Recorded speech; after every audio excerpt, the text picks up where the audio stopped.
Assalamualaikum. Good afternoon, ladies and gentlemen. Thank you for spending your Saturday with us. So thank you for always being so loyal and attending our Road to Artober.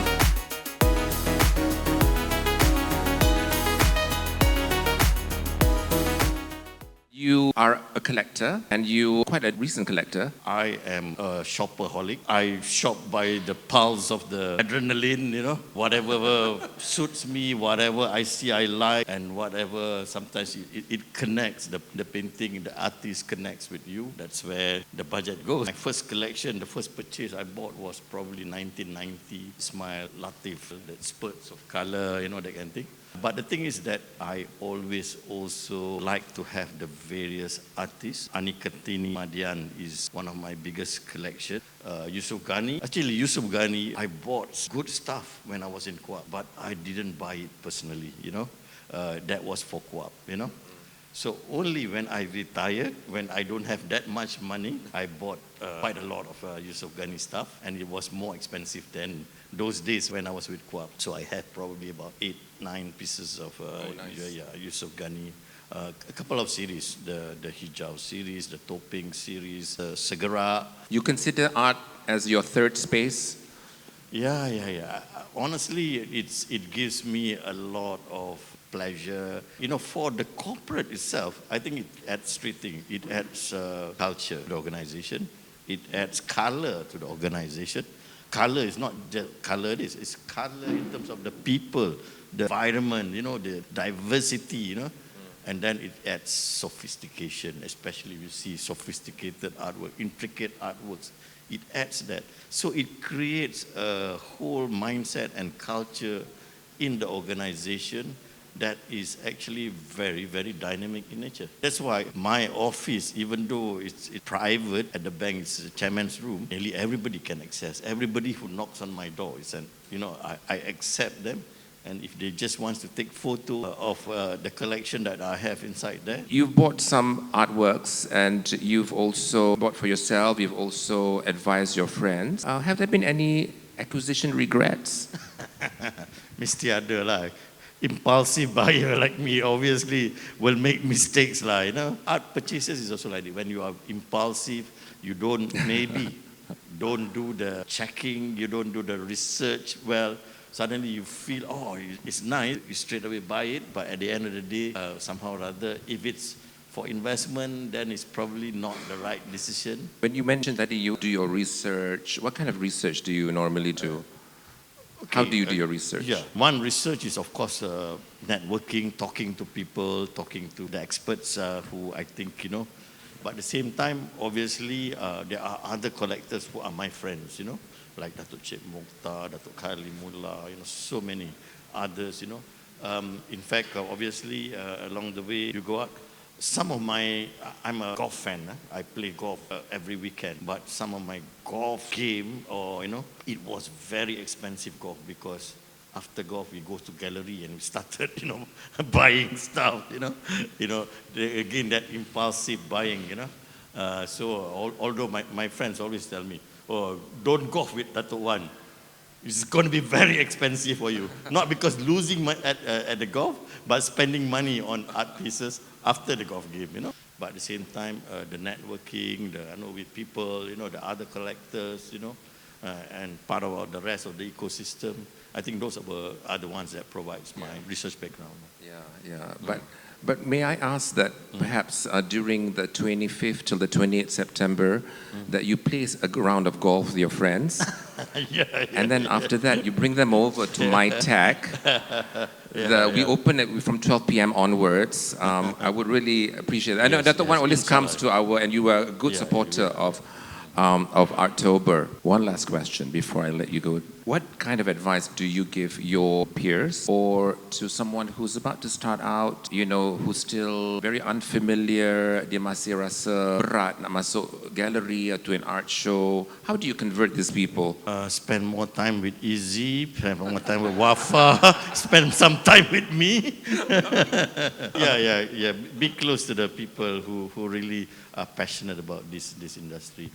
But the thing is that, again, I think each individual person have different tastes, different sets of eyes, differently, So at the end of the day, it's about what they see, what they like. But it must obviously resonate well with their individual character, their feelings and all that, you know. So to me, mix around with the people in the ecosystem. And I think it's the same I would advise the same thing for the new collectors, new corporates, as well as individuals, mix with the people who understands and knows the industry.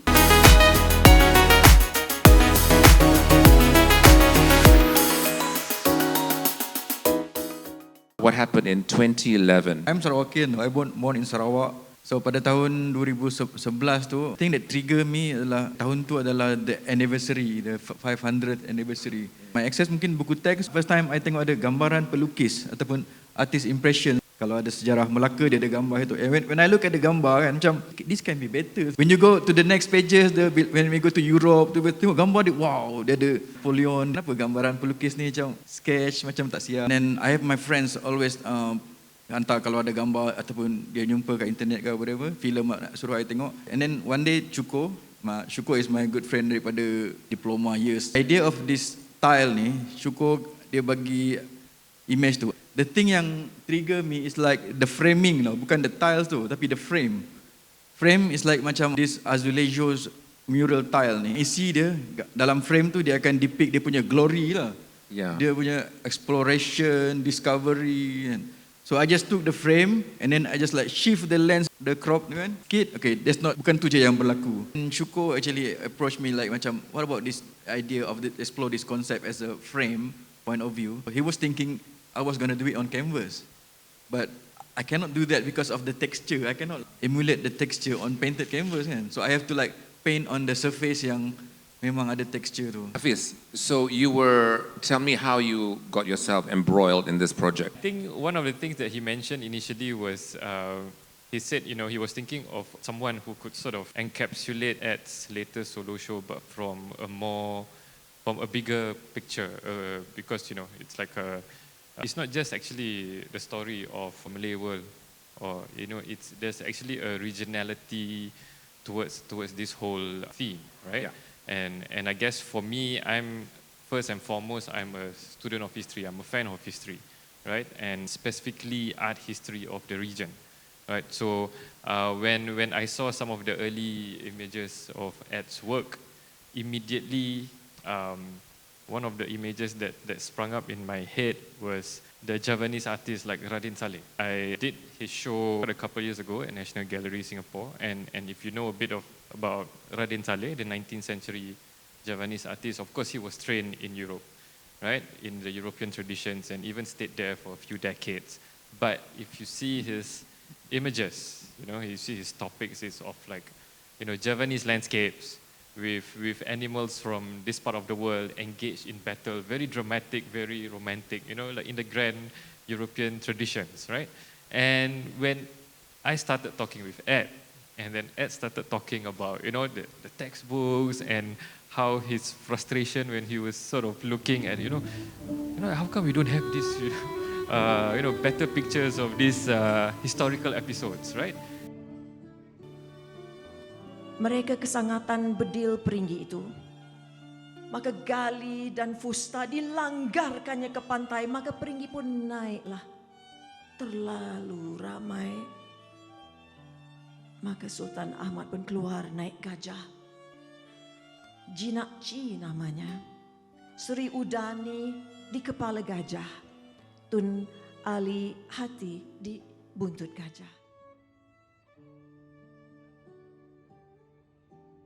Tell us about oral traditions, especially in your capacity in Pusaka. Pusaka is a cultural organization, and we started off looking at oral traditions. This is community art. We really document and try to enhance the viability and sustainability of local traditions, what we call now intangible cultural heritage. We work very closely with the masters of tradition.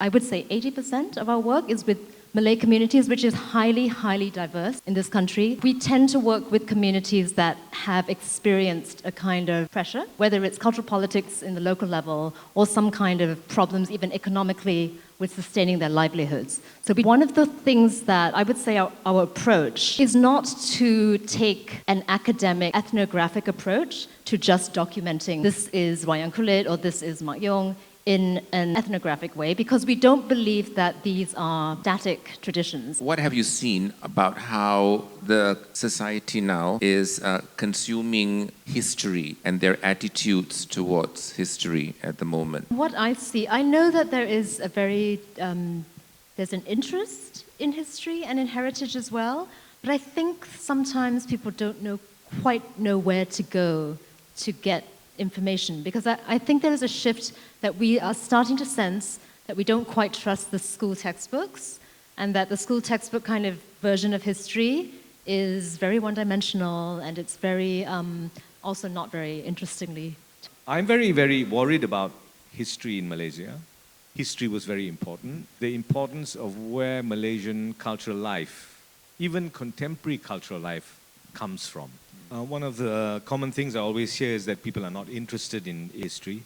I think that's utter nonsense. I think people are not interested in textbook history. And can you blame them? And I think history is always rooted in argument. So it has to be written in prose. You cannot study it in point form, which our students do. But that doesn't mean that people are not interested in history. History is being talked about all over the place. Sometimes I'm thinking, how do we know that what this lady is saying is untrue? Yes, I love her. I adore her.